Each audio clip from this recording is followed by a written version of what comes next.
ഒരു 3 ദിവസം മുന്നേ അമ്പയ്ക്ക് പനി തുടങ്ങിയതാട്ടോ. അപ്പോൾ അന്ന് ഞാൻ അംഗനവാടി ഇരിക്കുമ്പോൾ പറഞ്ഞു, എടീ ഞാൻ 3:30 ആകുമ്പോഴത്തേക്ക് ഒരു വണ്ടി വിളിച്ച് വരാം, നീ റെഡി ആയിട്ടിരുന്നോ, നമുക്ക് ഡോക്ടറെ കാണാൻ പോകാമെന്ന് പറഞ്ഞു.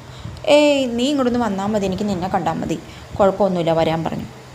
അങ്ങനെ പോയി അച്ഛനെ കണ്ടു, അവളെ കണ്ടു, വർത്തമാനമൊക്കെ പറഞ്ഞ് കുറേ നേരമൊക്കെ കഴിഞ്ഞിട്ട് ഞങ്ങൾ ഇങ്ങോട്ട് തിരിച്ചു പോന്നു കഴിഞ്ഞിട്ട് ഇവൾക്ക് അസുഖത്തിന് വല്ല മാറ്റം ഉണ്ടാവണ്ടേ.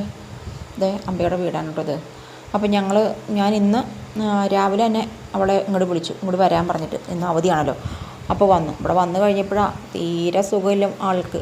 അപ്പോൾ പിന്നെ ഒരു വണ്ടി വിളിച്ച് അവളെയും കൂട്ടി നമ്മൾ പോകാറുള്ള മഠാശുപത്രി ഉണ്ടല്ലോ, കല്ലൂരി മഠം, അവിടേക്ക് പോയി.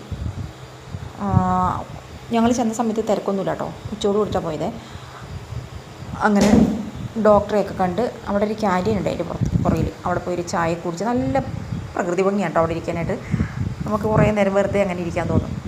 അങ്ങനെ ഓരോ ചായയും ഒരു ചെറിയ വട്ടയപ്പവും കഴിച്ച് തിരിച്ച് ഡോക്ടറെ കണ്ട് മരുന്നൊക്കെ വാങ്ങിച്ചല്ലോ, അങ്ങനെ തിരിച്ചു വന്നപ്പോഴൊന്നും പോകാൻ നേരത്ത് എൻ്റെ പേരക്കുട്ടി എന്നോട് പറഞ്ഞേ, ഓങ്കാർ അമ്മ വരുമ്പോൾ എനിക്ക് മൈലാഞ്ചി വാങ്ങിക്കൊണ്ട് വരണമെന്ന്. അങ്ങനെ അത് പറയാൻ കാരണം വെച്ചാൽ ഇവിടെ ഈ മൈലാഞ്ചി ഇടുന്ന എന്തോ ഒരു സംഭവം ഈ കയ്യിൽ വെച്ചിട്ട് ആ കയ്യിൽ അങ്ങനെ മൈലാഞ്ചി പറ്റുന്ന ഒരു സംഭവം കണ്ടുപിടിച്ചു.